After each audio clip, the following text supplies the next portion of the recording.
They say that family is everything, but sometimes family members can be your worst enemies. My name is Vincent, and this is the story of how my brother-in-law's greed and betrayal cost him everything he thought he had gained, and how I made sure he learned that stealing from family comes with consequences he never imagined. My sister Emma and I had always been close. Growing up, we were each other's best friends and strongest supporters. When our parents died in a car accident 5 years ago, Emma and I inherited the family business, a successful chain of 3 restaurants that our father had built from nothing over 25 years. The restaurants were our father's legacy, and Emma and I were determined to honor his memory by continuing to grow the business he had worked so hard to create. We split the ownership 50-50, with Emma handling the front-of-house operations and customer relations while I managed the financial side and business development. Everything was going well until Emma met Derek. Derek seemed charming at first. He was smooth-talking, well-dressed, and knew exactly what to say to make Emma feel special. He claimed to have experience in restaurant management and talked about all the ways he could help expand our business. Emma was smitten, and within 6 months of meeting him, she was talking about marriage. I had reservations about Derek from the beginning. Something about him felt off, his stories about his previous experience didn't quite add up, and he seemed more interested in our financial situation than in Emma herself. But Emma was happy, and I didn't want to interfere with her relationship based on just a feeling. Emma and Derek got married after a year of dating, and Derek immediately began inserting himself into our business operations. He convinced Emma that he should have a more active role in running the restaurants, arguing that his expertise could help us take the business to the next level. Against my better judgment, I agreed to let Derek become involved in the day-to-day operations. Emma was my sister and business partner, and if she trusted Derek, I felt I should give him a chance to prove himself. That was the biggest mistake I ever made. Derek's first few months working with us seemed to go smoothly. He was charming with customers, seemed to understand the restaurant business, and made suggestions that appeared to make sense. Emma was thrilled that her husband was contributing to the family business, and I began to think that maybe I had been wrong about him. But gradually, I started noticing small discrepancies in our financial records. Inventory numbers didn't quite match up with our orders. Cash deposits were occasionally smaller than they should have been based on our daily sales. Vendor payments seemed to be processed differently than they had been before Derek's involvement. When I brought these concerns to Emma, she dismissed them as minor accounting errors or explained them away with reasons Derek had given her. She trusted her husband completely, and she didn't want to hear any criticism of him. I decided to start monitoring our finances more closely, keeping my own records separate from the official books that Derek had access to. What I discovered over the next few months was shocking. Derek had been systematically stealing from our business. He was skimming cash from daily deposits, inflating vendor invoices and pocketing the difference, and even selling inventory to other restaurants and keeping the profits for himself. The amounts were small enough that they didn't immediately impact our operations, but over time, they added up to tens of thousands of dollars. But the theft was just the beginning of Derek's betrayal. Through my investigation, I discovered that Derek had been using his position in our business to gather information about our operations, our suppliers, our customer base, and our financial situation. He had been secretly planning to leave Emma and start his own competing restaurant, using everything he had learned from us to steal our business model and our customers. Derek had been playing a long game. He had married Emma not because he loved her, but because he saw an opportunity to infiltrate a successful business and steal everything he could from it. He had been using our trust and our family bond to position himself to destroy everything our father had built. When I presented this evidence to Emma, she was devastated. The man she had married and trusted completely had been betraying her and stealing from her family's legacy from the very beginning. She felt foolish for not seeing the signs, guilty for bringing Derek into our business, and heartbroken that her marriage had been built on lies and manipulation. Emma wanted to confront Derek immediately and demand that he return the money he had stolen. She wanted to kick him out of the business and file for divorce right away. But I convinced her that we needed to be more strategic in our approach. Derek had been careful to cover his tracks, and proving his theft in court would be difficult. He had been smart about how he had stolen from us, making it look like legitimate business expenses or accounting errors. If we confronted him directly, he would likely deny everything and disappear with whatever money he had already stolen. I wanted Derek to pay for what he had done, but I also wanted to make sure he couldn't hurt anyone else the way he had hurt Emma and our family. I wanted him to lose not just the money he had stolen, but everything else he valued as well. The plan I developed was comprehensive and would unfold over several months. I wanted Derek to believe that his scheme was working perfectly, right up until the moment when everything collapsed around him. Phase 1 involved letting Derek continue his theft while I documented everything he was doing. I installed hidden cameras in our offices and storage areas, recorded his conversations when possible, and kept detailed records of every discrepancy in our books. I wanted to build an ironclad case against him that he couldn't deny or explain away. During this phase, I also began investigating Derek's background more thoroughly.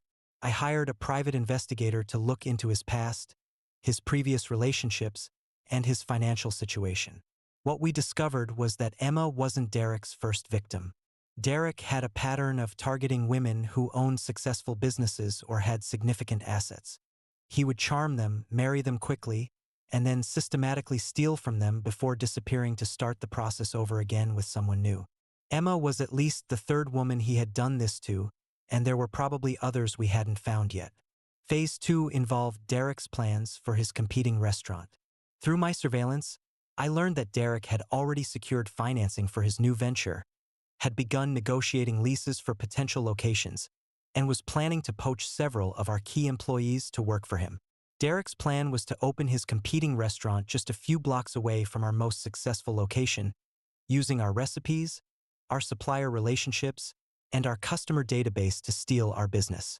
He was planning to leave Emma and our business right after his new restaurant opened, taking everything he had learned and stolen from us. I decided to sabotage Derek's new restaurant before it could open. I contacted his potential landlords and shared information about Derek's history of business fraud and theft. I reached out to the suppliers he was planning to work with and warned them about his unreliable payment history. I even contacted the employees he was trying to poach and made them better offers to stay with our restaurants. By the time Derek realized what was happening, his financing had fallen through, his lease agreements had been canceled, and his potential employees had decided to stay with us. His dream restaurant was dead before it ever opened. Phase 3 was more personal. I wanted Derek to experience the same betrayal and isolation that he had inflicted on Emma.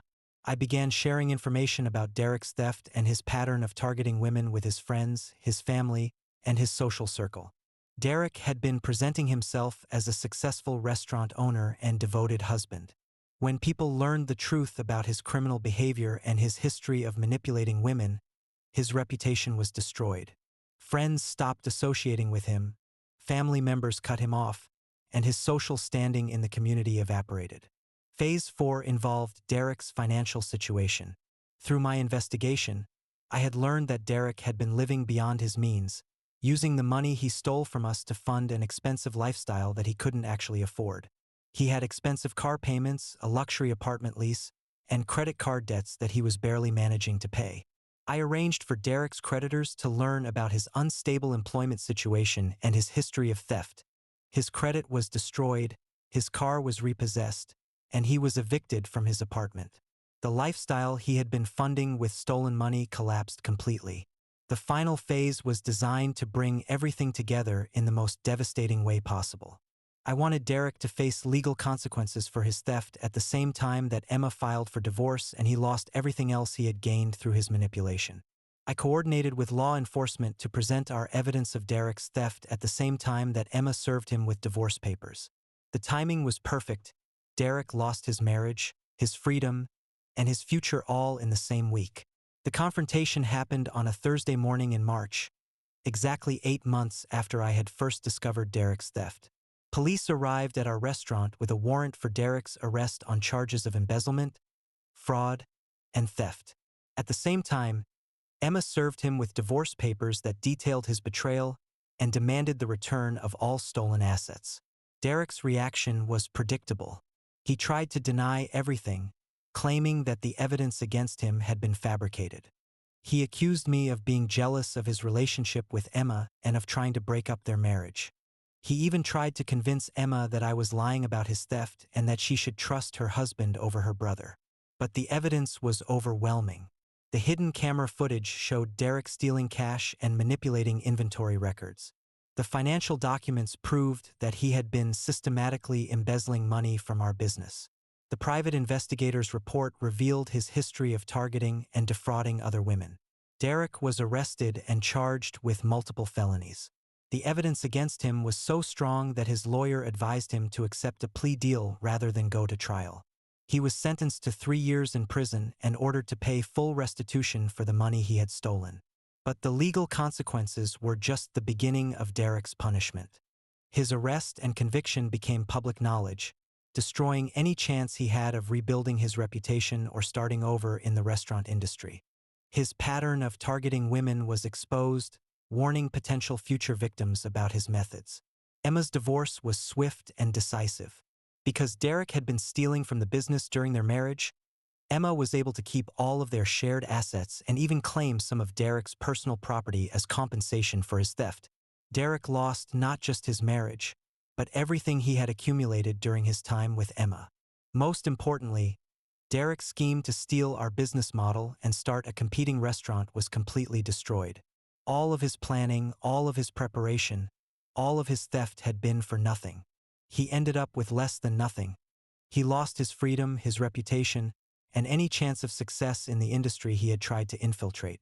Emma and I, meanwhile, were able to rebuild and strengthen our business.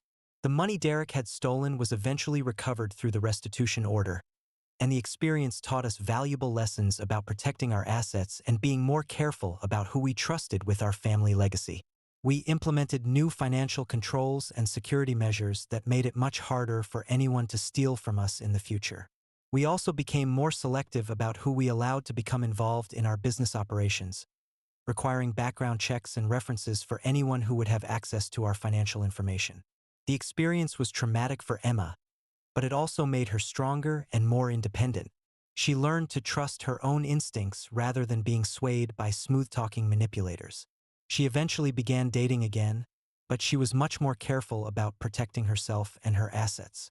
Emma and I also grew closer as siblings and business partners. The experience of dealing with Derek's betrayal together strengthened our bond and our commitment to protecting our father's legacy.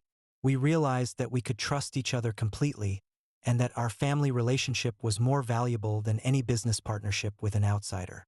Our restaurants continued to thrive and grow. Without Derek's theft draining our resources, we were able to invest in improvements and expansion. We opened a 4th location 2 years after Derek's arrest, and we're currently planning a 5th. People sometimes ask me if I regret the way I handled Derek's theft. They wonder if I should have confronted him directly instead of setting up an elaborate plan to expose and punish him. They question whether my revenge was too calculated and comprehensive. But they don't understand what it's like to watch someone systematically steal from your family's legacy while pretending to be part of that family. They don't know what it feels like to see your sister being manipulated and betrayed by someone she trusted completely. Derek made his choice when he decided to marry Emma not out of love, but as part of a scheme to steal from our business. He made his choice when he began systematically embezzling money from the restaurants our father had built. He made his choice when he planned to destroy our business and steal our customers for his own benefit. I simply made sure he faced the full consequences of those choices. The man who had wanted to steal our family's legacy learned what it felt like to lose everything he had gained through deception. The man who had been willing to betray his wife's trust for financial gain discovered what happened when his own schemes were exposed and turned against him. Derek got exactly what he deserved, and Emma got the opportunity to rebuild her life based on honesty and trust rather than manipulation and lies. Today, Emma and I continue to run our family's restaurant business together. We've built it into something even more successful than our father could have imagined, and we've done it while maintaining the values and integrity that he taught us. The best revenge against someone who tries to steal your family's legacy isn't necessarily destroying them completely. Sometimes it's simply protecting what's yours and making sure they can't hurt anyone else the way they hurt you. Derek wanted to use our family bond and our trust to steal everything our father had worked to build. Instead, he learned that family loyalty is stronger than greed, and that people who try to destroy family legacies usually end up destroying themselves. That's a lesson that has served him well during his time in prison, and it's a lesson that will follow him for the rest of his life. And it's a lesson that has served Emma and me well as we've continued to build and protect the business that means everything to us. The scheme that was supposed to make Derek rich and successful ended up costing him his freedom, his reputation, and any chance of legitimate success in the future. And the family business he tried to destroy became stronger and more successful than ever. Sometimes the most effective revenge is simply letting someone discover that their greed and betrayal have consequences, and that the people they've tried to destroy are more resilient than they ever imagined possible. Derek thought he could manipulate his way into our family and steal our legacy for his own benefit. Instead, he learned that some things are more valuable than money, and that people who try to destroy families usually end up alone and with nothing. The restaurants that were supposed to be his stepping stone to wealth and success became the evidence that sent him to prison. And the sister he thought he could manipulate became the woman who helped expose his crimes and ensure he faced justice. Family is everything, but only when it's built on love, trust, and mutual respect. Derek learned too late that fake family bonds built on deception and greed always collapse, and that real family bonds become stronger when they're tested by betrayal. That's a lesson that has served our family well as we've continued to honor our father's memory and build the legacy he started. And it's a lesson that will serve as a warning to anyone else who might think they can manipulate their way into our family and steal what we've worked so hard to build and protect.